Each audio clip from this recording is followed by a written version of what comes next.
very warm welcome to TuneIn TV, switching you to the future of advanced TV. Over the next 30 minutes, we're going to debate, cogitate and investigate some of the key findings from Freewheel's second annual survey of advertiser and agency attitudes towards advanced TV.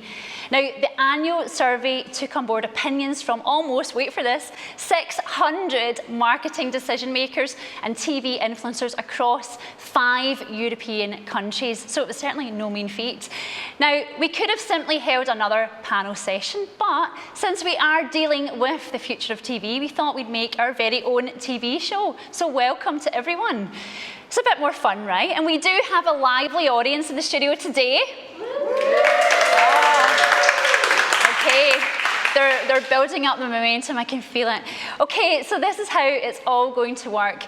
We've spread the key stories from Freewheel's research across our very original Wheel of Findings.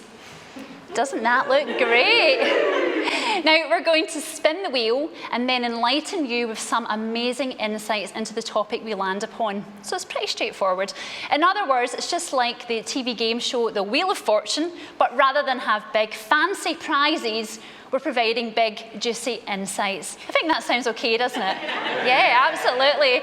Okay, so all that leaves me to do now is to introduce our amazing guests. So first up, we are absolutely delighted to be joined in the studio today, live in person, by Manu Josserand, Senior Director of Agency and Brand Industry Relations at Freewheel.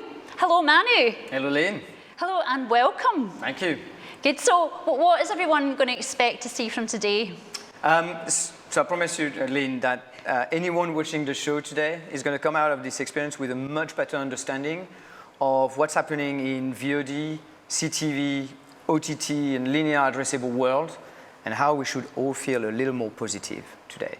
Wow, I'm up for feeling positive. I'm up for learning a few more acronyms too. So I'm sure we will hear many. We will cover that, absolutely. Next up, we have Hannah Bowler, who is not only a new addition to the Drum family reporter, you've also got a major experience in terms of your CTV coverage in the broadcast industry. Thanks, talking me up. I know, there is absolutely no pressure whatsoever. So welcome, I'm sure you will enlighten everyone with all of your insights and thoughts. And of course, it wouldn't be a proper event if we did not have the technology at our fingertips, because dialing in via the magic of Zoom, please welcome, all the way from the exotic London, we have Nicholas Grand, SVP Transformation Global Investment at Omnicom. Hello, Nicholas. Hi, Lynn, and hi, everyone. Thanks for having me. It's great to be here. You're welcome. Possibly the longest job title of the show. Don't make that joke, but yeah, you're probably right. Spinning lots of wheels. That's the theme of today. It's all about the spinning. Now, as I said a minute ago, we also have a small but a perfectly formed live studio audience with us today who will clap, whoop and cheer on cue at the appropriate times, I'm sure. So hello, everyone, once again. Yep, they are a little rowdy, so fingers crossed they're going to behave, guys. If not, we're going to have to sort them out. Okay, well, we are going to start on round one. Okay, so let's jump into it. Now, all of the colours on our wheel have an assigned topic, which our audience at home can see right now. So let's spin the wheel and find out our first topic. Are we ready? Okay, let's do this.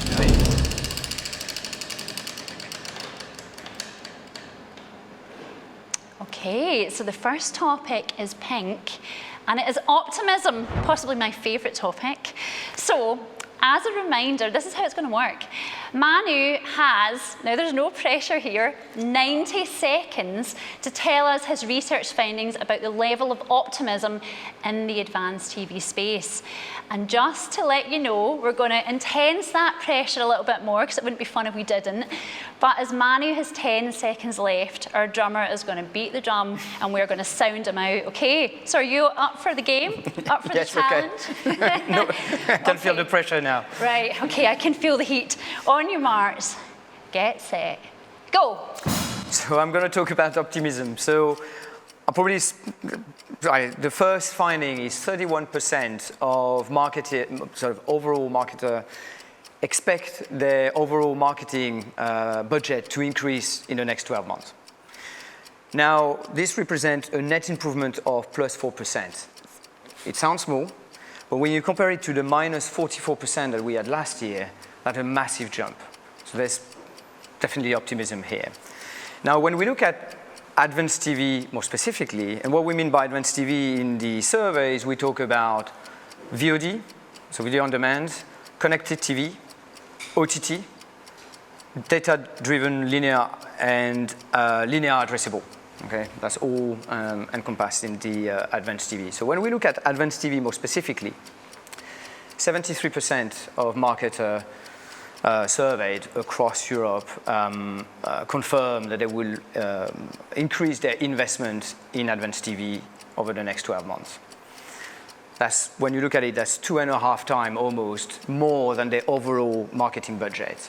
So, we can see definitely some optimism in terms of overall marketing budget, but also a massive appetite when it comes to advanced TV. Differences across Europe, but we're pretty much around this as well. So,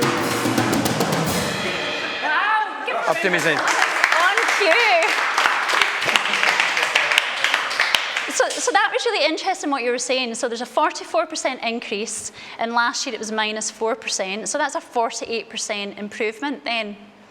There's a little more than that, but that's pretty much what we're saying is, yeah. So that's a very optimistic statement to make, I have to say. And I would love to know what our panelists think. So Nicholas, I'm going to come to you. Do you agree with what Manu was saying there? Yeah, no, absolutely.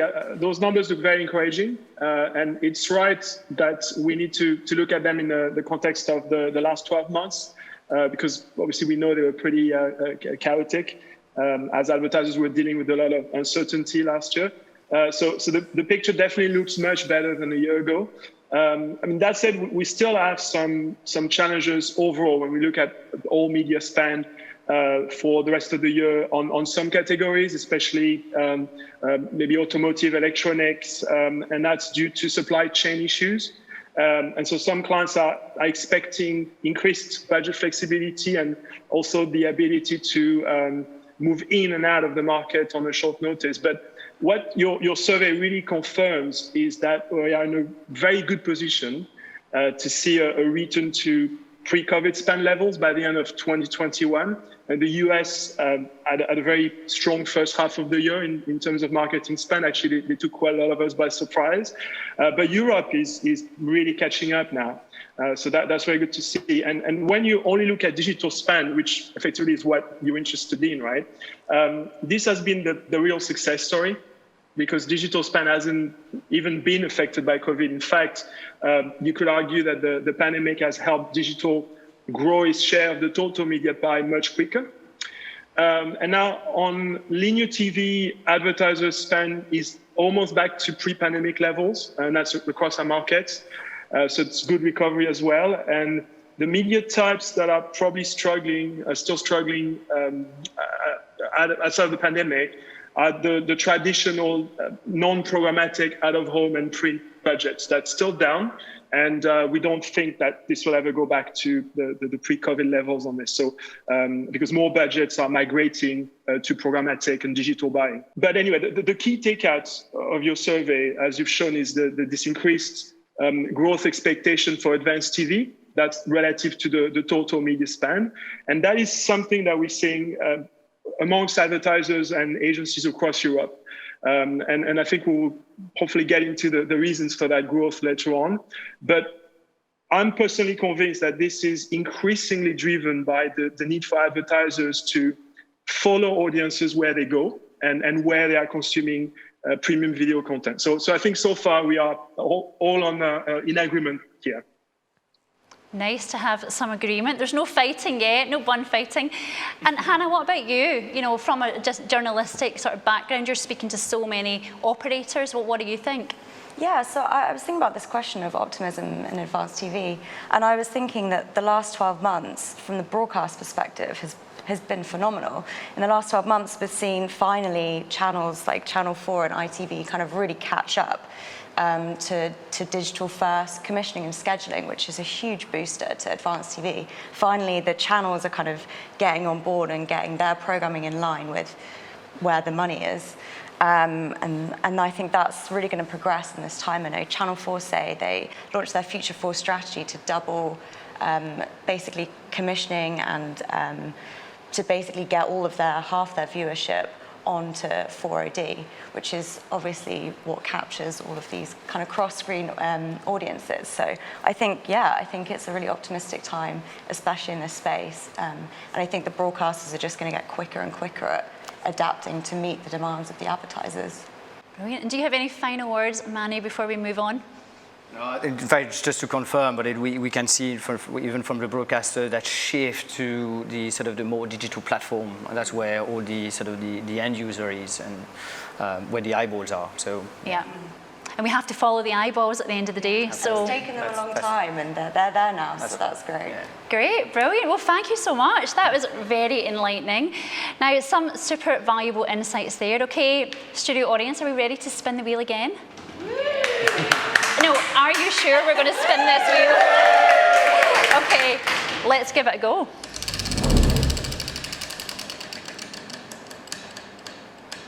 Okay, orange. Well, we are on, I'm pleased to tell you, we've landed on drivers. So we're going to talk through the key drivers that are encouraging growth in the advanced TV sector as we emerge from a very challenging couple of years, which I think is pretty much the understatement of this show. So let's get the timer ready. Right. Are you okay? You're yes, doing yes, well? I've got that 90 seconds, yes. Okay, your 90 seconds starts now. One of the other questions that we asked was about the top marketing priorities for marketers. And quite interestingly, the marketing priorities were this year exactly the same as last year.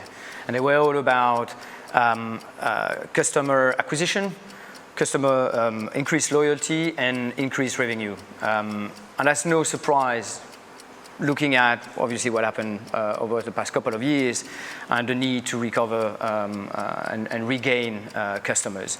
Now, when we look at advanced TV more specifically, there's been a change. And with the industry moving away from third-party cookies, now top of mind for marketers is all about sort of audience targeting. And that's been sort of a radical, kind of a shift in terms of drivers. And advertisers were sort of looking into also frequency management as also efficiency buy. When we look at the agencies, that's where agencies' key driver was around reach. And what I find quite remarkable is you have reach on one side and you've got targeting on the other side. Something that seems to be like a polar opposite, but seems... I'm almost there. Perfect. But I think that's a very interesting point, which I think we could have Nicholas take on this. Sure. Yeah. No, I agree. I mean, advanced TV does give us the best of both worlds. But actually, I would go beyond that, Manu, because in my view, reach and targeting are still very much used as awareness builders, brand builders. It's all the upper funnel stuff that we expect from traditional linear TV, right? But there's also the direct response element. And you've also, you're mentioning this in your survey as well, the call to action, the performance buys that can be delivered with advanced TV. So on the agency side, the way we plan, the way we buy, we optimize and track our clients' budget is split between branding, awareness on one side, so the upper funnel, and outcome-based performance buys, I guess the lower funnel on the other side. And the power of advanced TV is it does both, right? It has the branding power of linear TV, with this increased targeting capabilities, of course, but also as the ability to drive a performance and a business outcome for our clients. So with all that said, though, from an agency standpoint, we find over the last few months, over the past year, and I think this is a trend that is continuing, that advanced TV is starting to be recognized and increasingly used for branding and awareness as a reach extender for linear TV. And actually, most of our deals with the TV vendors, not just in the UK, but outside the UK and outside of Europe as well, are combining linear TV and OTT inventory to deliver this overall combined reach and frequency. So as I said, the idea is to effectively help advertisers with grabbing back some of these audiences, those eyeballs that you were talking about earlier, that have left linear TV to move over their viewing to OTT or broadcast VOD platforms.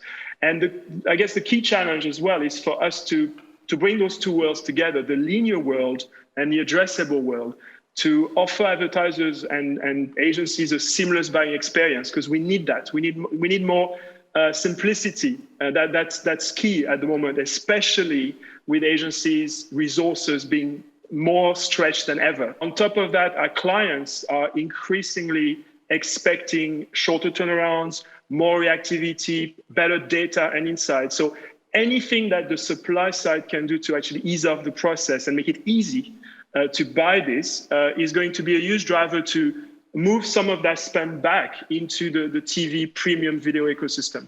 I'm going to kind of ask about the whole simplicity argument and simplifying the kind of business case for advanced and addressable. And I actually didn't know, Manny, maybe, like what do you think they are doing at the moment to kind of simplify this process? Because I've been kind of looking around, and in terms of, especially with like data matching, say, I've seen kind of developments, but it's quite hard to know what is being done in this space to kind of make it a lot simpler and a lot easier. I don't know if you kind of had a more better perspective than I do. And I think Nicola probably give some colors as well to this, but I think also quite a lot of the broadcasters now are moving into sort of programmatic as well. And Channel 4 made some announcement recently, and I think that was it shows how they are moving into that digital world and making the access to their inventory a lot simpler and a lot easier and a lot more effective as well. So. Brilliant. Well, I am just going to jump in there because we do have more rounds to get through, but I thought that was really interesting. You talk about the simplicity, and I think if you make it easier, then you will build the business and the revenues will come with it. So, yeah, I think the message to the audience is just stop making it so damn difficult. Okay, so it is now time for round 3. Okay, we're going to spin this wheel again. Are you ready? Yes. Okay. Oh, okay, what do we have this time? Well, it's a cryptic one, plus 21.3% and plus 16.7%. Now, for a minute, I was thinking that was a percentage increase of the bad food I've been eating and the times I've been lying on the sofa and not gymming, but I'm sure that is not what it means. So it's a bit mysterious, but Manu, can you do the honors, and your time starts now. What we see here is the forecast increase in VOD spend intention. So what does that mean? It means that agencies or advertisers are looking to spend an additional just 17% for agencies on VOD and 21% for the advertisers. What is quite interesting is if you look at the data, there's a sort of double-digit growth for most of the different channels in advanced TV. The lion's share has been taken by VOD and CTV, but all of those are actually growing. Other interesting bit is obviously there are differences across the region, across Europe. And some countries are at different level of development. But for instance, in France, we see some, sort of a high growth in linear addressable. And that's, of course, because they just started. And in Spain or in Italy, we saw this coming for the sort of a CTV and the OTT. But overall, what was quite interesting is to see that also advertisers seems to be a little bit more bullish than the agencies when it comes to advanced TV investments. I've done well there. Wow. You did actually beat the drum. You must feel proud. I did, thank you. So that was really interesting what you were saying, and what I would love to explore more is how are advertisers taking advantage of these channels that you're talking about. So Nicholas, do you want to pick it up? I'm going to pick on you. Yeah, sure. I mean, look, I think, Manu, you've actually said it very well. There's different markets and I think different approaches. And you know, we're using a lot of acronyms, right? You know, AVOD, BVOD, OTT. And then the reality is, whatever it is, right? Whether it's streamed on a large TV screen at home or on a computer, mobile device, it's all programmatic premium video, right? And that's what advertisers are looking at everywhere. It doesn't matter to them what device it is served on or the tech stack. They don't want to know necessarily what's under the hood, or I guess under the bonnet, as we said in England. So advertisers really want to go where the audiences are. And part of the art right now is for agencies to identify which platforms and which technology are providing that supply of eyeballs, and where we can leverage the data, including the first-party client data, to augment the performance. And so, yes, there's different landscapes in each market based on the level of penetration of IPTV, different technology, local regulations. I think, Manu, that's where you were probably getting at about France. They started from a very low base because of the regulation, is now finally starting to take off. You know, in the US, for example, very complicated, very complex, fragmented markets with lots of companies operating in that space. A lot of very innovating technologies there. Maybe more creative use of third-party data in the US, especially financial data. But again, talking about the US, data-driven TV buying has always been a big driver in that market. But when you take the UK, where you have a fully addressable product, such as Sky AdSmart, you don't really need to rely so much on data-driven. So, which effectively is a kind of a poor version of addressable. So it is a mixed bag per market, but the trend is effectively everywhere we will be actually using those platforms to get to those audiences. There's definitely, we see a real trend in all of the sort of advertisers and agencies to really try and test all of those platforms as well. Quite a few of them are new, but they're really sort of embarking into, you know, again, as Nicola was saying, where the eyeballs are. So, you know, they need to try and get in there. Absolutely. And Hannah, from a journalistic standpoint, is this kind of what you're hearing as well? Well, I was just thinking on that kind of capturing the missing eyeballs. I mean, TV still does struggle with a massive problem of losing young audiences. And even though they are moving on to digital, I mean, this is a key area that definitely needs to be kind of looked at and addressed, because there are a whole section that's kind of still not being missed, and where it can kind of pick up from what you were saying. If advertisers and agencies can pick up on that and fill that gap, that's something that is kind of a good piece of advice, I think, to be looking at. Great. Well, I think good advice all round. Thank you so much for that. Now, as we reach our halfway point, there is something I want to ask you, Manu. A little birdie tells me that you're a black belt in Kung Fu. Is that correct? Yes. Now, I Who don't said that? Yeah, who says that? No, the reason, it's just because if this doesn't go well, I'm a third dan black belt in karate. So I just wonder if we could have a bit of a fight-off, bit committee. Maybe at the end, we don't. Okay, well, if you don't beat the drum next time, we're going to have words, right? There's a drum ring, I suppose, no? It's still, if he's still there. He is still there. Okay, let's move on. We can have that discussion a little bit later on. Okay, we are now moving on to round 4, and I'm going to spin this wheel again. Are you ready? Yeah. Ready. Okay.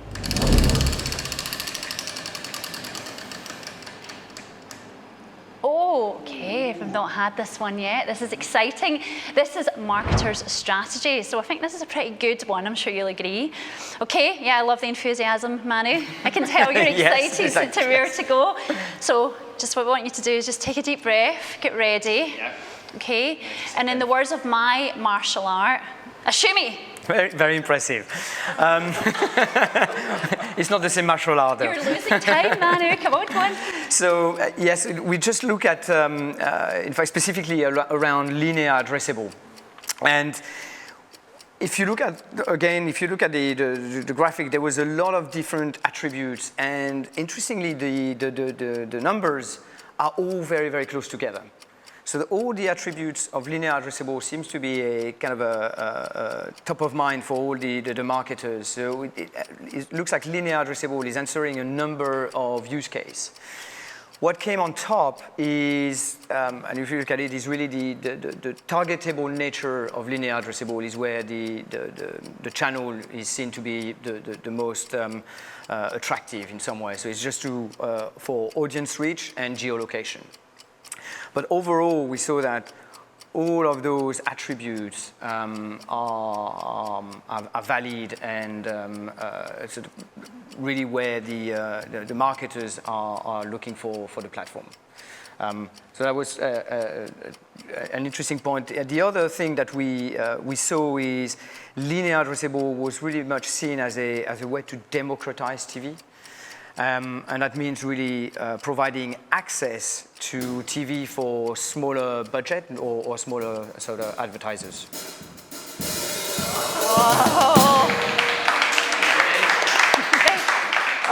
Well, I don't know if you just wimped out there because you don't want to fight, or you're just getting really good at this game. I don't want to fight. Oh, okay, maybe that's a Glaswegian in me. So, Hannah, let's come to you. Do you agree, disagree, want to discuss? Hopefully you want to discuss, so what do you think? I would like to discuss. I'd like to kind of talk to you about what the popularity still is with addressable linear, and if it's still, what's kind of the appetite from advertising agencies to use that as opposed to other forms? There's definitely an appetite, and we see across Europe a number of countries are really investing heavily on linear addressable. And we talked about France earlier, but this is also happening in Germany, in Italy, in Spain. In Germany, we saw ProSieben is doing a lot of linear addressable through HBB-TV. In France, it's just starting, but there's a lot of enthusiasm around sort of linear addressable. So I think in the UK, it's far more advanced, and the use of AdSmart, it's growing. It's been growing for quite some time, but it's now being used in a lot more different set of fashion. But it's part of the overall sort of campaign and planning. So I don't know, but Nicolas would probably bring some colors to it as well and some perspective. Yeah, no, I agree. I mean, all the attributes that you've listed are very strong, and when it comes to programmatic.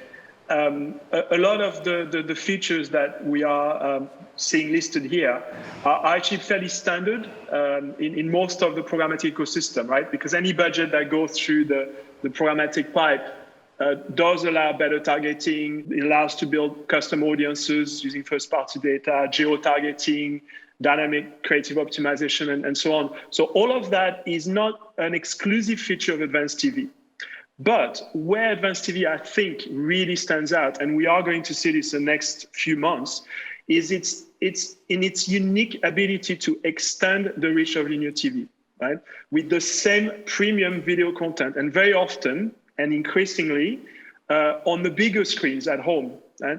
So that has a lot of impact for advertisers, especially we have been saying already that those linear audiences are migrating over to OTT and BVOD services. And advertisers don't want to lose the ability to deliver quality, reach, awareness on TV. So they need to understand, a lot of them are understanding that it has to be a mix of linear and OTT. And the reason I'm highlighting this is advanced TV is still, of course, being bought by our markets based on metrics around performance, so measuring an outcome, or based on hyper-targeted audience segments. But I really think that will gradually shift to buying advanced TV mainly as a reach extender because of that unique ability that no other programmatic vehicle has currently, right? Wow, that was pretty comprehensive, I'm sure you'll agree. But there are some serious strategies for success to consider then by the sounds of it. Right, okay, we are on to round 5. I wonder what it's going to bring. But Manu, I'm going to let you collect your thoughts while I spin again.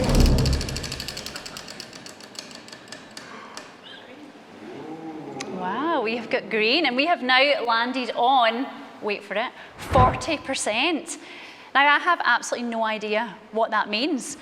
So Manu, I'm hoping that you're going to reveal this, and it's going to be really interesting. Yes. So on your marks, get set, go. 40%. So that's all about campaign measurement. So really what matters the most for advertisers around how they measure their marketing campaign. And again, there was kind of a good alignment between agencies and brands around the key campaign measurement. And it's all about ROI and in-flight campaign optimization.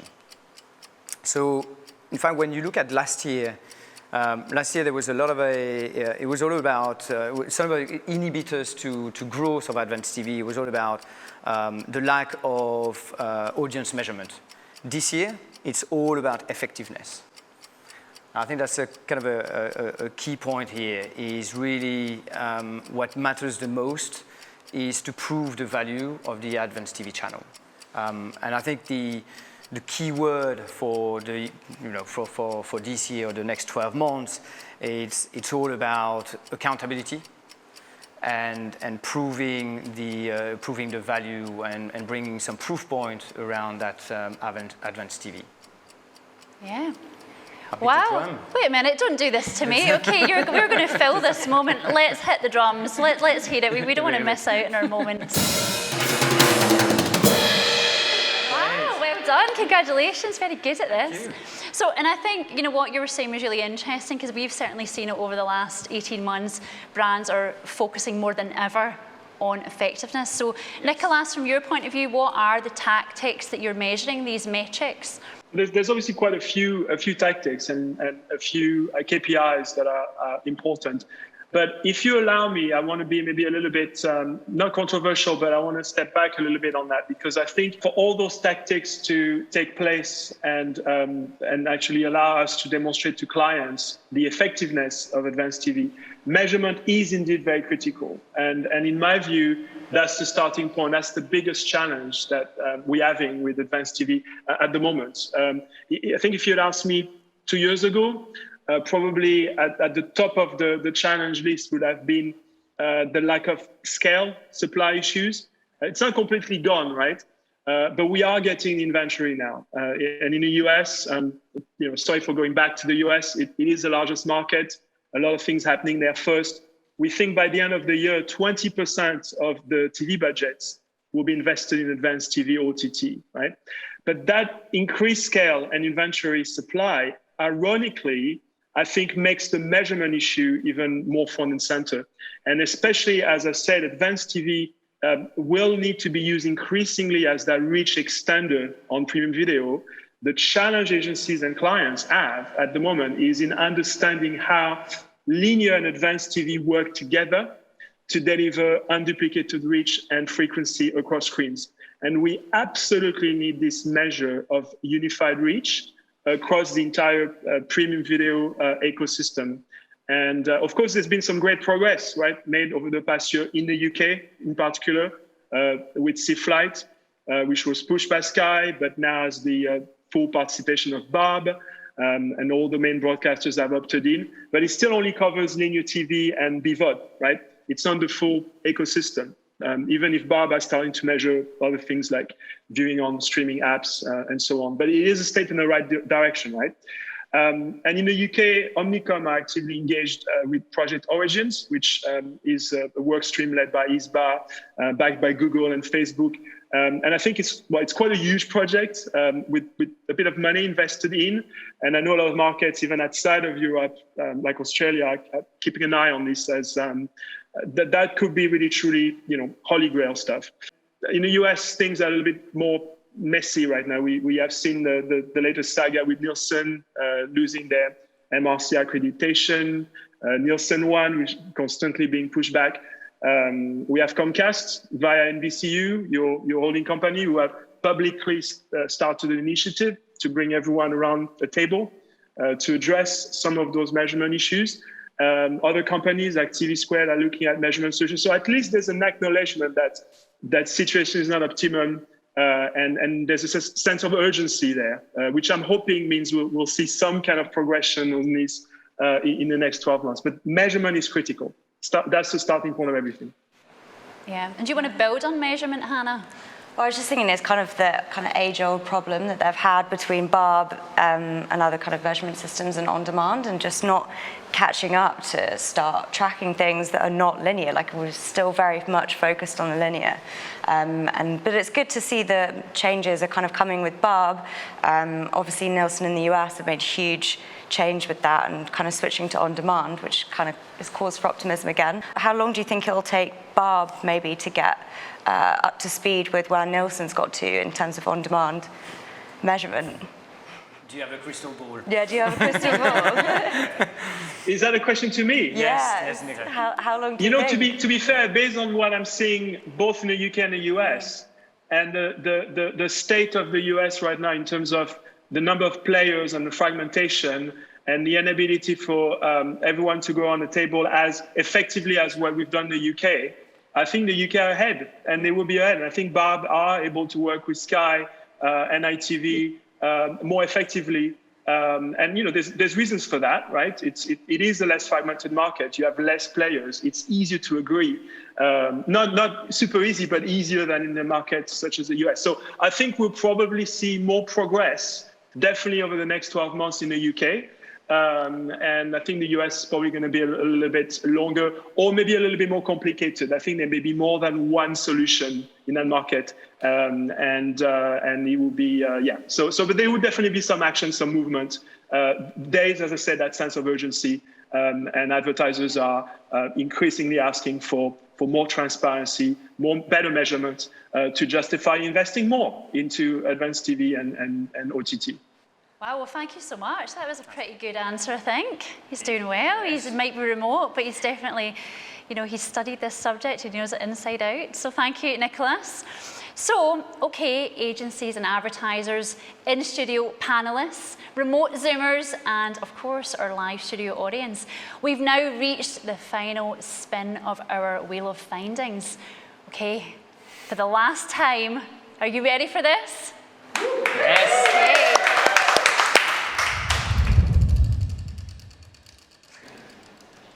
Okay, well, this time it lands on 2022 predictions. I think it's a pretty good one, a strong topic to finish the show on. So, Manu, take it away. If we look at advanced TV and we look at the data from sort of last year and this year, and I think we saw a trend, where the growth, the double-digit growth, and I think that growth will definitely carry on over the next year or so. There was kind of an interesting finding as well in our surveys. There was a close correlation between familiarity of a channel and the spend expectations. And what that means is the more the more marketers are familiar with a channel, the more they intend to spend. And I think as we evolve and there's more education being done and there's more understanding around the advanced TV and its benefits, and overall, as we were saying earlier, sort of proof point around the channel, I think that trends will definitely carry on, and we'll see investment continue in advanced TV. No, you're not going to beat the drum yet. Come on, I want you to elaborate on this. So I can elaborate on maybe sort of education. I think education, or what we were saying earlier as well, is about accountability. I think there needs to be a lot more proof points around the channel and make sure that we get the understanding of the efficiency of the channels, of the different channels, and that will. That's it. You have mastered it. Okay, so predictions. Do we want to open it up? Hannah, what are you thinking? Yeah, well, again, maybe from the broadcast perspective, I think that over the coming year and maybe next year, I feel like there will be more kind of permanent partnerships with some of the tech platforms that they use. Because at the moment, there's often cases where, say, Amazon or Google, which is hosting the BVOD or AVOD platform, is taking a percentage of the revenue, and also kind of they don't get as much. Sometimes an advert can go out without them realizing. And so I think they need to retain and take back a bit more of that control by partnering with the likes of Freewheel and other types of organizations. And so I think that might be a big shift that we'll see, kind of broadcasters kind of retaining and taking back some of that control instead of letting the big tech platforms kind of be in charge of the ad spend. Yeah.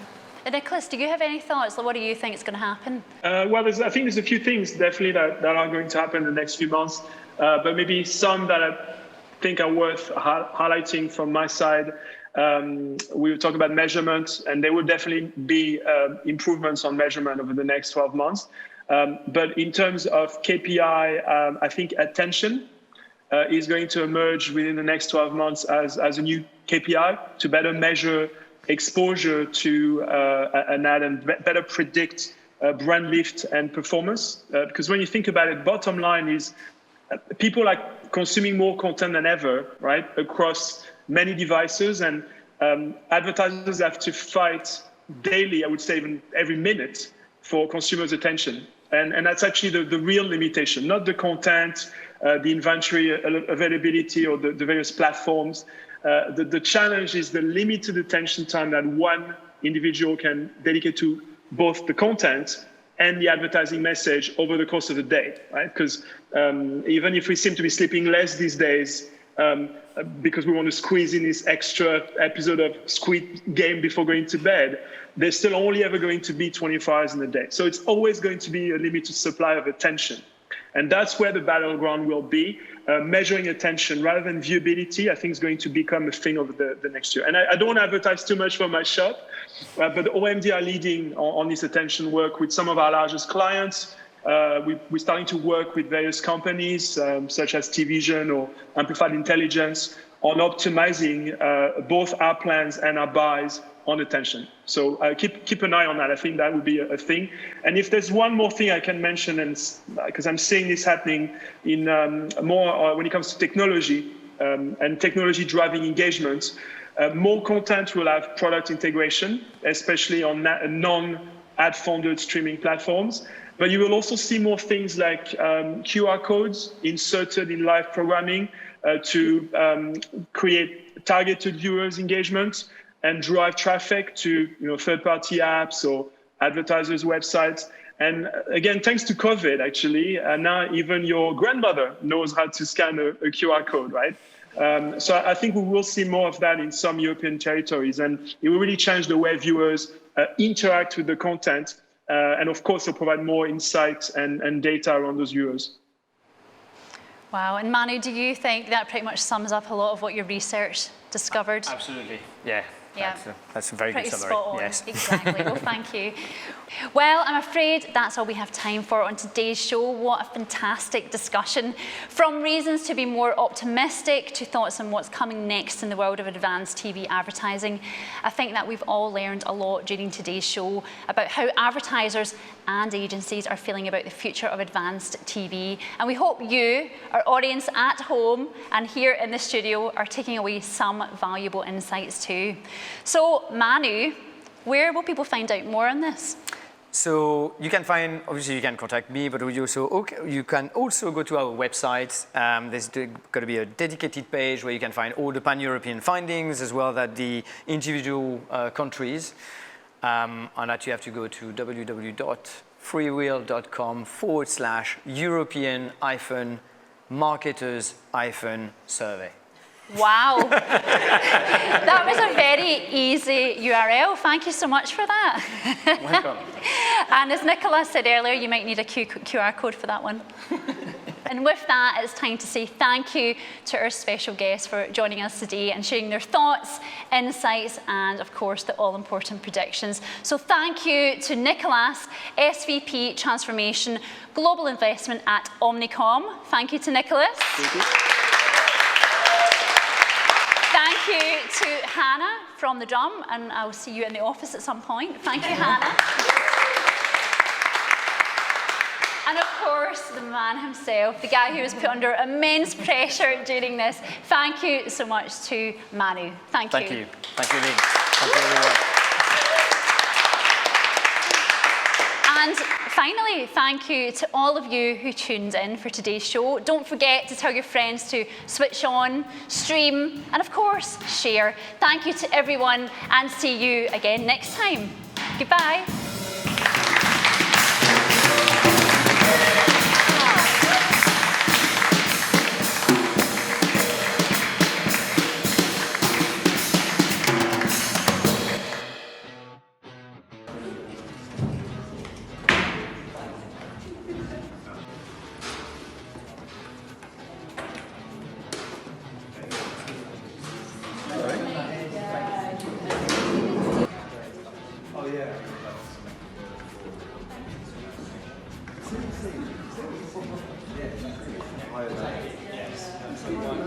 I mean, I saw some of the framing up shots.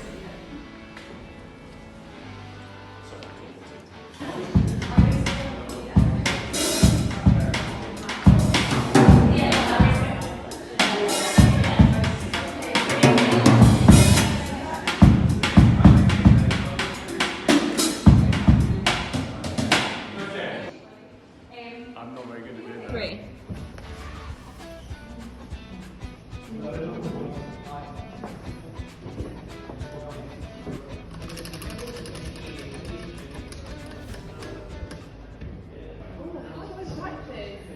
Maybe I could be a camera crew. Shall I change jobs? I'm here, Gary, I'm here. Don't worry. Just going to put that here. That's it. And ready. You're just doing a mic check. 1, 2, 1, 2. Yeah.